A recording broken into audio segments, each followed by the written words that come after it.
Hi! This is Revathi.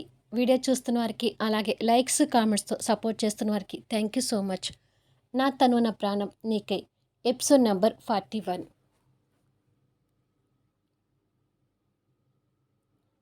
Maithili క్షణం కూడా అక్కడ కాలు నిలపలేక చెర్రీ అంటూ లోపలికొచ్చి కింద పడ్డ చెర్రీని పైకి లేపుతుంది. తనని చూసి చెర్రీ షాక్ అవుతుంటే చెర్రీ కేక విని కింద ఉన్న రాములమ్మ, పక్క రూమ్లో ఉన్న కళ్యాణ్ కూడా ఆ రూమ్లోకి పరిగెత్తుకుంటూ వస్తుంటారు. మైథిలి చెర్రీని పైకి లేపి, ఏమైనా దెబ్బ తగిలిందా నాన్న అంటూ చెర్రీని పరీక్షిస్తూ ఉంటుంది. కళ్యాణ్, రాములమ్మ కూడా అప్పుడే వచ్చి వారిద్దరూ ఎదురుపడటం చూసి కంగారు పడుతుంటారు. చెర్రీ తనని కోపంగా చూస్తూ కళ్యాణ్ దగ్గరికి పరిగెత్తుకుంటూ వెళ్ళి కళ్యాణ్ని చుట్టుకొని పట్టుకుంటాడు. చెర్రీ ఎదుట పడిందనే విషయం మైథిలికి అప్పుడు గుర్తొస్తుంది. కళ్యాణ్ కూడా చెర్రీని దగ్గరకు తీసుకొని పట్టుకుంటాడు. తండ్రి చేరువలో ఉన్న చెర్రీ దూరంగా ఉన్న మైథిలిని చూస్తూ, మీరేంటి మా ఐశ్వర్య నిలయంలో ఉన్నారు అని అడుగుతాడు. చెర్రీ అడిగిన ప్రశ్నకి ముగ్గురు తడబడుతుంటారు. చెప్పండి మైథు మిస్, మీరెందుకు మా ఐశ్వర్య నిలయానికి వచ్చారు అని అడుగుతాడు తన్ని కోపంగా చూస్తూ. ఏం చెప్పాలో కళ్యాణ్కి, మైథిలికి అర్థం కాకపోతుంటే రాములమ్మ మాత్రం కాస్త ధైర్యం చేసి, నేనే తనని తీసుకొచ్చాను చెర్రీ బాబు అని అంటుంది. చెర్రీతో సహా కళ్యాణ్, మైథిలి కూడా రాములమ్మ వైపు ఆశ్చర్యంగా చూస్తుంటారు. నువ్వు తీసుకొచ్చావా? ఎందుకు తీసుకొచ్చావు అని అడుగుతాడు. ఇంతకుముందు మార్కెట్కి వెళ్ళినప్పుడు మేడం నాకు కనిపించారు, అందుకే తీసుకొచ్చాను చెర్రీ బాబు అని అంటుంది తడబడుతూ. మార్కెట్లో తనతో పాటు మిగతా వాళ్ళు కూడా కనిపించి ఉంటారు కదా, మరి వాళ్ళని ఎందుకు తీసుకురాకుండా మైథు మిస్ని మాత్రమే ఎందుకు తీసుకొచ్చావు అంటూ ఎదురు ప్రశ్న వేస్తాడు. అందరినీ ఎలా తీసుకొస్తాను బాబు, మీ మైథు మిస్ అంటే మనకు తెలుసు కాబట్టి తీసుకొచ్చాను అంటుంది రాములమ్మ తడబడుతూనే. మైథు మిస్ నీకెలా తెలుసు? ఒకవేళ నువ్వు మా టీచర్గా తీసుకొచ్చుంటే ఈ టీచర్ అంటే నాకు ఇష్టం లేదని నీకు కూడా తెలుసు కదా, మరి ఎందుకు తీసుకొచ్చావు అని అడుగుతాడు. అలా అనకూడదు బాబు, ఎంతైనా మీ టీచర్ కదా అని చెప్పి తీసుకొచ్చాను అని అంటుంది. నాకు ఇష్టం లేని ఈ టీచర్ మన ఐశ్వర్య నిలయంలో ఉందంటే నాకు కోపంగా ఉంది అని అంటాడు మైథిలిని అయిష్టంగా చూస్తూనే. చెర్రీ మాటలు, చూపు మైథిలి మనసును బాధ పెడుతుంటాయి. కళ్యాణ్ కాస్త కోపం తెచ్చుకుంటూ, చెర్రీ అలా మాట్లాడకూడదు అని అంటాడు. నాకు ఇష్టం లేని వాళ్ళు కనిపిస్తే నా మాటలు ఇలాగే ఉంటాయి డాడ్ అని అంటాడు. కళ్యాణ్ గట్టిగా చెర్రీ మీద సీరియస్ అవ్వలేక, ఆ మాటలు విని భరించలేక ఇబ్బంది పడుతుంటాడు. చెర్రీ, నా మీద నీకు కోపం పోవాలంటే నేను ఏం చేయాలో చెప్పు అని అడుగుతుంది మైథిలి దగ్గరికి వస్తూ. తను అలా దగ్గరికి వస్తుంటే చెర్రీ వాళ్ళ డాడీని పట్టుకొని దూరంగా జరుగుతూ, మీరు ఏం చేసినా నా మీద మీ మీద నాకు కోపం పోదు మైథు మిస్ అని అంటాడు. మైథిలి అక్కడే ఆగిపోయి, నా మీద నీకు కోపం ఎందుకు అని అడుగుతుంది. ఎందుకో నీకు తెలియదా అని అడుగుతాడు. నువ్వు ఆ రోజు స్కూల్లో తప్పుగా మాట్లాడావు నాన్న, అందుకే నీకు పనిష్మెంట్ ఇచ్చాను, దాన్ని ఇన్ని రోజులు మనసులో పెట్టుకోకూడదు అని అంటుంది మైథిలి. మీరు మీ పిల్లల్ని మాత్రం బాగా లైక్ చేస్తారు, కానీ వేరే పిల్లల్ని అలా పనిష్మెంట్ ఇవ్వడం నాకు నచ్చలేదు, అందుకే నేను మనసులో పెట్టుకున్నాను అని అంటాడు. నా పిల్లలా అంటూ మైథిలి ఆశ్చర్యంగా కళ్యాణ్ వైపు చూస్తుంటుంది. చెర్రీ మాటలు కళ్యాణ్ అర్థం చేసుకుని, మీ మైథు మిస్కి అసలు పిల్లలు లేరు చెర్రీ, తను అన్మ్యారీడ్ అని అంటాడు. చెర్రీ కాస్త ఆశ్చర్యపోతూ, అవునా, నిజంగానే మీకు పిల్లలు లేరా? నేను చూసిన ఆ ఇద్దరి పిల్లలు మీ పిల్లలు కాదా అని అడుగుతాడు. కాదు చెర్రీ, వాళ్ళు మా ఇంటి పై పోర్షన్లో ఉంటారు అంటుంది మైథిలి. బయట పిల్లల్ని మీ మైథు మిస్ లైక్ చేస్తుందంటే ఇక నిన్ను కూడా ఎంత లైక్ చేస్తుందో అర్థం చేసుకో చెర్రీ అంటాడు కళ్యాణ్ నిదానంగా నచ్చ చెప్పాలని ఉద్దేశంతో. నేనెందుకు అర్థం చేసుకోవాలి? తను నన్ను లైక్ చేయాల్సిన అవసరం లేదు, తను నన్ను లైక్ చేసినా నేను తనని యాక్సెప్ట్ చేయలేను. ఎందుకంటే ఆ రోజు నాకు గట్టిగా పనిష్మెంట్ ఇచ్చింది అని అంటాడు తన వైపు కోపంగా చూస్తూ. ఇంకెప్పుడు అలా పనిష్మెంట్ ఇవ్వను చెర్రీ అంటూ మైథిలి దగ్గరికి రాబోతుంటే, మీరు అక్కడే ఆగండి, నా దగ్గరికి రావద్దు అని అంటాడు. దాంతో మళ్ళీ మైథిలి అక్కడే ఆగిపోతుంది. చెర్రీ మైథిలిని అలా చూడటం కళ్యాణ్ తట్టుకోలేకపోతుంటాడు. మీరు మా నిలయంలో కనిపించడం నేను అస్సలు యాక్సెప్ట్ చేయలేకపోతున్నాను. తొందరగా మీరు మీ ఇంటికి వెళ్ళిపోండి అని అంటాడు చెర్రీ. చెర్రీ, అలా మాట్లాడకూడదని చెప్పానా అని అంటాడు కళ్యాణ్ కాస్త సీరియస్గా అవుతూ.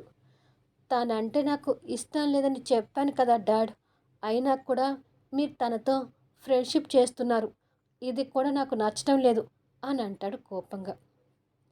మీ మైథిలి చాలా మంచిదిరా, నువ్వు అలా మాట్లాడకూడదు నాన్న అంటాడు కళ్యాణ్. లేదు, మంచిది కాదు అని. చూడండి మైథిలి, మీరు ఇంకెప్పుడు మా నిలయానికి రావద్దు. రాములమ్మ పిలిచినా మా డాడ్ పిలిచినా మీరు మా ఐశ్వర్య నిలయానికి రాకండి. వెంటనే ఇక్కడి నుంచి వెళ్ళిపోండి అని అంటాడు. చెర్రీ, ఎన్నిసార్లు చెప్పాలి అలా మాట్లాడకూడదని అంటూ కళ్యాణ్ ఒక్కసారిగా సీరియస్ అవుతాడు. కళ్యాణ్ అలా సీరియస్ అయ్యేసరికి చెర్రీ కాస్త భయంతో ఉలిక్కి పడతాడు. కళ్యాణ్, ఆగు, చెర్రీని ఏమీ అనొద్దు అని. సరే చెర్రీ, నేను ఇక్కడి నుండి నిన్ను బాధ పెట్టనులే, నేను వెంటనే వెళ్ళిపోతాను సరేనా అని. ఇక నేను వెళ్తాను కళ్యాణ్ అని చెప్పి బాధగా ఆ రూమ్లో నుంచి బయటకొచ్చి కిందికి రాబోతుండగా, మైథిలి, నేను డ్రాప్ చేసి వస్తానుండు అంటూ కళ్యాణ్ తన వెనక వెళ్తుంటే, తను వెళ్ళిపోతుంది డాడ్, మీ డ్రాప్ చేయటం ఎందుకు అంటూ చెర్రీ బయటకు వస్తాడు. అవును కళ్యాణ్, నేను వెళ్తానులే అని చెప్పి కళ్యాణ్ కన్నీటి పొరలతో చూస్తుండగానే మైథిలి బాధగా వెళ్ళిపోతుంది. తను అలా వెళ్ళిపోవటం కళ్యాణ్ అంతకంటే బాధగా చూస్తూ మరోపక్క చెర్రీని కూడా ఇక ఏమీ అనలేక రూమ్లోకి వెళ్ళిపోతాడు.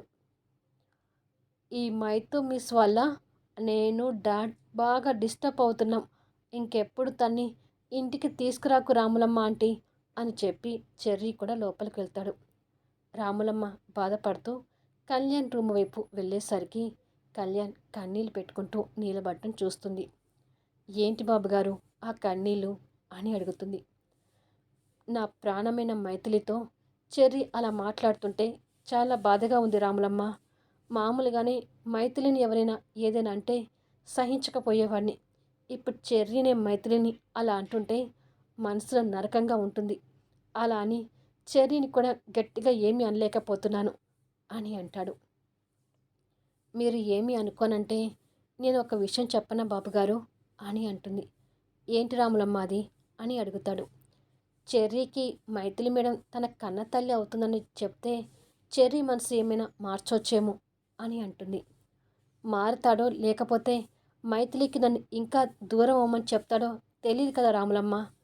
ఏది ఏమైనా మైథిలికి దూరం అయ్యే పరిస్థితులు మళ్ళీ కలగకూడదని జాగ్రత్త పడుతున్నాను అంటాడు కళ్యాణ్.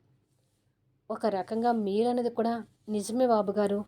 కన్న తల్లి అని తెలిస్తే చెర్రీ బాబు ఎలాంటి నిర్ణయం తీసుకుంటాడో చెప్పలేము అని. మీరే ఇలా కన్నీళ్ళు పెట్టుకుంటూ ఉంటే ఇక మైథిలి మేడం ఎలా బాధపడుతుందో ఏమో. చెర్రీ బాబుని నేను స్కూల్కి తయారు చేసి పంపిస్తాను. ఈలోపు మీరు రెడీ అయి వెళ్ళి మేడంని కలవండి బాబుగారు అని చెప్పి రాములమ్మ వెళ్ళిపోతుంది. నిజమే, మైథిలి పైకి అలా కనిపిస్తుంది కానీ తన మనసు మాత్రం చాలా సెన్సిటివ్.